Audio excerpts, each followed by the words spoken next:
Всем привет, дорогие зрители, с вами Сеня. Видеовлог посвящен грядущему DreamHack в Лас-Вегасе. Довольно интересный крупный турнир, который с который раз соберет у нас огромное количество команд. Ну и, естественно, нам он интересен тем, что команда Na'Vi посетит этот ивент и постарается, наверное, победить.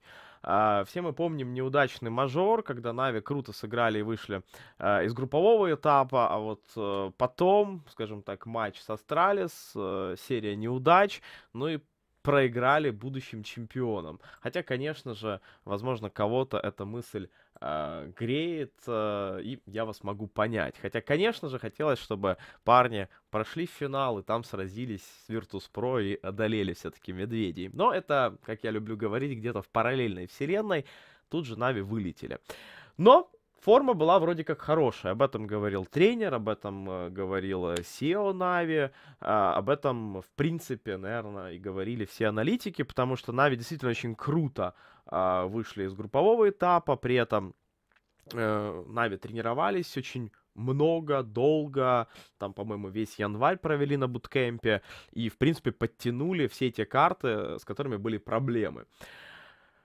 Поэтому DreamHack Las-Vegas, как по мне, для Na'Vi очень хороший шанс, наконец-таки, уже не с позиции, наверное, самых таких главных фаворитов, коими они были после группового этапа, да, на мажоре, а с позиции команды, которая в хорошей форме, но не является более фаворитом, выйти и победить. Тут можно провести аналогию, помните, с Extreme Masters, не Extreme Masters, по-моему, это или Extreme Masters, Нью-Йорк. EM Нью-Йорк, который Na'Vi брали в сентябре 2016 года, тогда очень неплохо получилось, опять же, из позиции темной лошадки взять и победить. Почему темной лошадки? Потому что Na'Vi, насколько вы все тогда помните, собрали только состав. Na'Vi там обыграли СК на буткемпе кучу раз, но потом неудача на Старладере, потом еще какая-то неудача, и вот они поехали на Extreme Masters как раз-таки не фаворитами, но при этом взяли и обыграли абсолютно всех на этом чемпионате в Нью-Йорке и заняли первое место. Но, увы, это была чуть ли не единственная их победа за последние полгода, что, естественно, для команды подобного класса является, все равно не самым хорошим результатом, но и не самым плохим. Итак, вот, как обычно, hltv.org и нам известны группы. Напоминаю, что турнир пройдет 15-19 числа и соберет 450 тысяч долларов. То есть это, это круто. Это очень крутой DreamHack, это, цифры, которые, как обычно, поражают, да, в CSGO. Группа Na'Vi — это группа D. Группа Gambit — это группа B. Собственно, это две команды, которые у нас из СНГ присутствуют на данном турнире. Я вот все жду не дождусь, когда же сыграют Na'Vi против Gambit. И, возможно, на этом турнире не дождусь. Потому что у Gambit очень тяжелая группа. Это Virtus.pro, Fnatic, Gambit. Это, по сути, группа смерти. Да, есть Misfits, там, вряд ли они что-либо покажут. А вот Гамбиты могут проиграть или одним, или вторым. И в итоге Fnatic и Virtus.pro могут выйти, а Gambit нет. Но, я думаю, парни готовятся. У Na'Vi группа D. Это Face Na'Vi Mo Sports. Как написал Renegades. Как написал Flame у себя в Твиттере. Не самая, скажем так, сильная группа, за что его, опять же, тут на ХЛТВ форуме пытались там поддеть, но на самом деле он прав. Действительно, если сравнивать эту группу с группами остальными, то не самая сильная, потому что все остальные группы, они, по сути, группы смерти, да, то есть есть 3 команды, которые претендуют на 2 слота.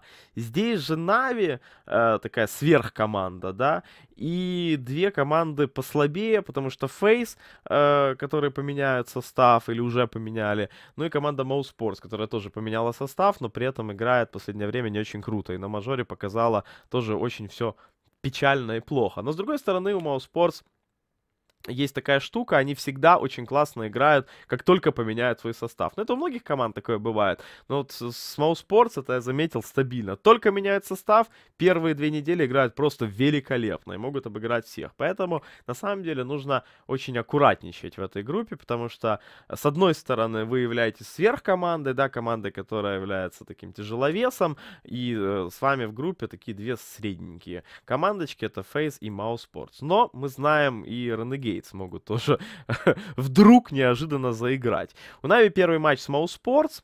Они уже играли с Mouse Sports как раз-таки на мажоре.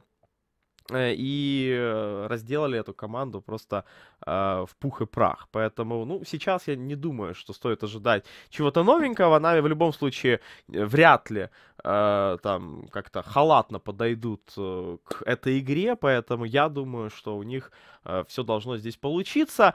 И, ну, мое мнение, что должны этот турнир все-таки брать. И тут я без сарказма, без какого-либо сглаза, там, да, не хочу обидеть, опять же, чувства верующих в этот раз в Нави. Но я думаю, что тут, ну, как бы момент пришел. Вот сейчас, наконец-то, надо брать чемпионат. То есть подготовились к мажору, форма хорошая, надо решать психологические проблемы и забирать чемпионат. Естественно, нелегко и просто, но забирать. Надеюсь, данный видеовлог вам понравился. Пишите свои впечатления, мнения в комментариях. Как всегда, на самые интересные постараюсь ответить. До новых встреч. Пока-пока.